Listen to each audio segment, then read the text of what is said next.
మే 2025లో 20,000 రూపాయల లోపు టాప్ 5 ఫోన్లు. నా టాప్ 5 ఎంపికలు ఇవిగో.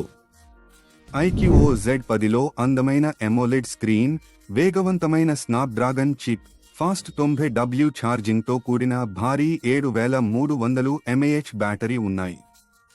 ఇది రోజువారీ ఉపయోగం మరియు సాధారణ గేమింగ్ కోసం చాలా బాగుంది.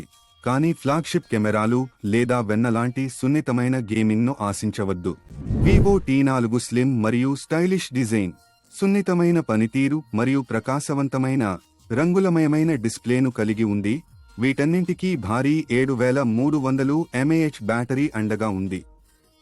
ఖచ్చితంగా ఒక పెద్ద కెమెరా రింగ్ మరియు మోనో ఆడియో, సగటు సెల్ఫీలు వంటి కొన్ని పరిమితులు ఉన్నాయి.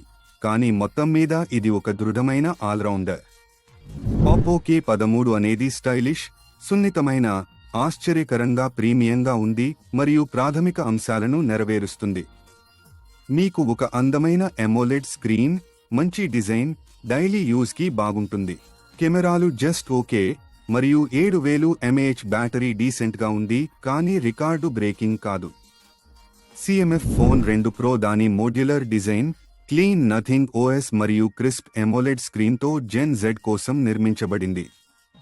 భారీ పనితీరు లేదా అగ్రశ్రేణి కెమెరాలను ఆశించవద్దు, కానీ 18999కి ఇది ప్రత్యేకంగా నిలిచే సరికొత్త, స్టైలిష్ రోజువారీ డ్రైవర్. పోకో X7 అనేది Dimensity 7300 ultra, 120Hz AMOLED display మరియు 50 మెగాపిక్సెల్ కెమెరాతో మల్టీ టాస్కింగ్ చేసేవారి కోసం తయారు చేయబడింది. ఇదంతా స్మూత్ గేమింగ్ మరియు స్పష్టమైన ఫోటోల గురించే. మీకు ఏది నచ్చింది? కామెంట్స్లో తెలియజేయండి.